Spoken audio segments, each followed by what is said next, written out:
Salut chers amis en Jésus-Christ et bon dimanche du bon pasteur à vous tous. Nous méditons autour du thème Jésus, le nom qui sauve. Et nous sommes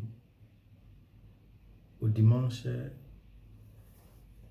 de prière pour les vocations. Nous rendons grâce au Seigneur pour le don des vocations. Nous sommes au 61e journée mondiale de prière pour les vocations. Autour du thème aujourd'hui, Jésus, le nom qui sauve. Mais le pape a choisi aussi le thème pour son message qui est appelé à semer l'espérance et à construire la paix. Selon lui, la vocation est véritablement un trésor que Dieu place dans le cœur de certains hommes choisis par lui et appelés à le suivre dans cet état de vie particulier. Et ce trésor qu'il faut découvrir et mettre en lumière n'est pas fait pour s'enrichir seul, nous dit Pape François. Aujourd'hui, il nous lance une invitation à travers le thème appelé à semer l'espérance et à construire la paix. Dans ce message, le pape exhorte les fidèles à profiter du moment favorable par l'actuelle année de prière en préparation de l'année sainte pour retrouver leur vocation, l'année jubilaire 2025, et aussi d'être des pèlerins d'espérance et des bâtisseurs de paix. Au cours de cette année 2024, il nous dit, dédié spécifiquement à la prière en préparation au jubilé. Nous sommes appelés à redécouvrir le don inestimable de pouvoir dialoguer avec Dieu cœur à cœur, devenant ainsi des pèlerins d'espérance, car la prière est la première force d'espoir. Vous priez et votre espérance grandit. Elle fait un pas en avant. Je dirais que la prière ouvre la porte à l'espérance. L'espérance est toujours là, mais avec ma prière, j'y ouvre la porte, selon sa catéchèse du 20 mai 2020. Le pape poursuit en disant que les chrétiens doivent cultiver un regard rempli d'espérance. Malgré les échecs et les revers, nous sommes engagés dans un voyage pour découvrir l'amour de Dieu et en même temps pour nous découvrir nous-mêmes. Pour que personne ne se sente exclu de cet appel, chacun doit avoir le courage de s'impliquer, de prendre soin de ce que nous trouvons autour de nous, dans notre environnement dans lequel nous vivons. Et il nous dit, lèvons-nous donc et partons en pèlerin d'espérance, car tout comme Marie l'a fait avec Sainte Élisabeth, nous pouvons nous aussi apporter de nouvelles joies, générer une vie nouvelle et être des artisans de fraternité et de paix. Et en retournant à notre thème du jour, selon les lectures d'aujourd'hui, Actes chapitre 4, 8 à 12, 1 Jean chapitre 3, 1 à 2 et Jean chapitre 10, 11 à 18, Jésus, le nom qui sauve. Nous allons voir l'humilité de Jésus qui est la cause du salut que nous avons reçu de lui. Jésus est venu sur la scène centrale, non simplement et non seulement parce qu'il est le Fils de Dieu, mais parce qu'il a travaillé pour cela par l'obéissance et l'humilité, comme le message de Paul nous dit dans la deuxième lecture. Mais il s'est abaissé, prenant la condition d'un serviteur, devenant obéissant jusqu'à la mort et la mort sur la croix. C'est pourquoi Dieu l'a exalté et lui a donné le nom qui est au-dessus de tout nom, afin qu'au nom de Jésus, tout genou fléchisse. Et les langues proclament que Jésus-Christ est le Seigneur à la gloire de Dieu le Père, nous dit la lettre de Saint Paul aux Philippiens chapitre 2, versets 6 à 11. Cet écho de Paul nous dit pourquoi le nom de Jésus était capable d'opérer la guérison réalisée par Jean et Pierre à la belle porte.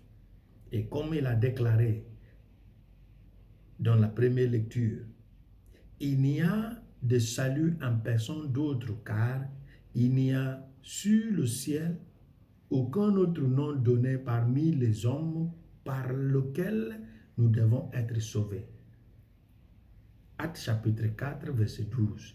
Et cette déclaration de Pierre nous aide à comprendre que Jésus est le seul être spirituel et humain qui a existé au ciel, qui a existé sur la terre et qui est rentré dans la tombe. Et par conséquent, grâce à cet fait existentiel, Jésus est le seul qui a maîtrisé les techniques du salut humain. Et c'est pourquoi il est le bon pasteur. Pourquoi devons-nous être surpris de ce que le nom de Jésus a fait?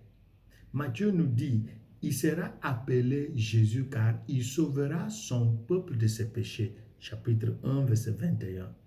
Pour les Juifs, les maladies mortelles ou incurables, les handicaps physiques sont les punitions pour le péché de chacun et celui peut-être de sa famille.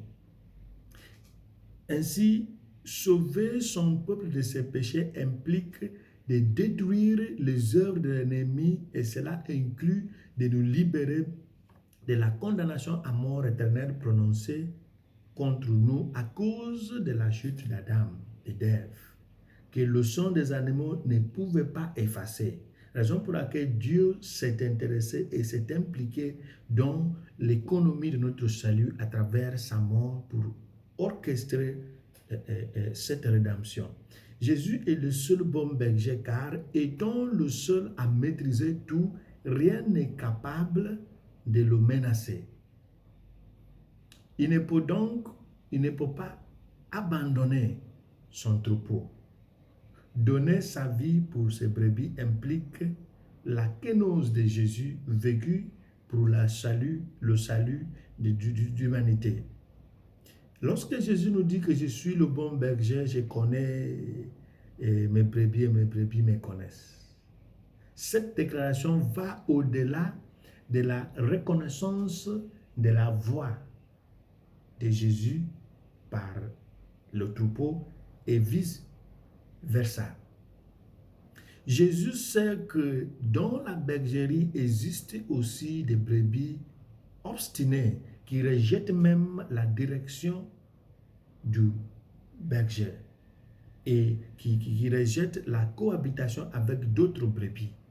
Mais malgré cela, le bon berger, le bon pasteur donne toujours sa vie à la protection. Dans cette connaissance, dans cette maîtrise de la voix des troupeaux, de ces brebis, Jésus maîtrise le cœur de chacun de nous, la mentalité, le tempérament, nos comportements. C'est pourquoi il nous rejoint là où nous avons besoin, qui établit une relation avec nous. C'est pourquoi le pape nous parle d'un cœur à cœur avec Dieu à travers la prière. Le bon berger nous supporte. Il supporte nos bêtises. Il nous rectifie. Il cherche notre retour. C'est pourquoi il est le pasteur par excellence. S'il y a d'autres brebis qui ne sont pas encore dans la bergerie, mais qui appartiennent toujours au même berger, cela suggère qu'il s'agit peut-être des animaux en liberté, en circulation libre, qui ne savent pas ce que signifie obéir aux ordres d'un berger. Qu'est-ce que cela nous dit?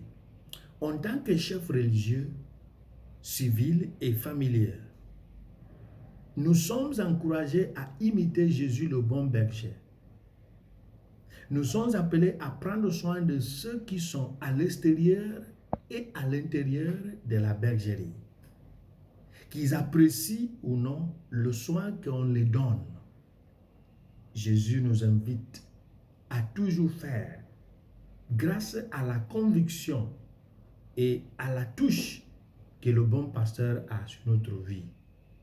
Car Jésus nous a donné la vie alors que nous ne connaissons pas qui il est. C'est l'exemple qu'il nous a donné. Et si ce que nous faisons, c'est pour que la personne concernée nous apprécie, il nous sera difficile de prendre soin. Demandons au Christ, le pasteur par excellence, le bon berger, de nous apprendre comment s'y mettre par rapport à la prise en charge des brebis dans notre famille, dans notre société, dans l'église que Dieu nous a confiée. Personne ne prendra soin des brebis sans avoir le cœur de sacrifice. Parce que le berger a le sens de sacrifice. La nuit, avec le froid, la journée avec la pluie et le soleil. Et le danger de la forêt, il est tout le temps avec le troupeau. Que Dieu nous donne le cœur d'un bon pasteur pour pouvoir rester disponible. Parce que le caractère d'un bon berger, c'est la disponibilité et le sacrifice.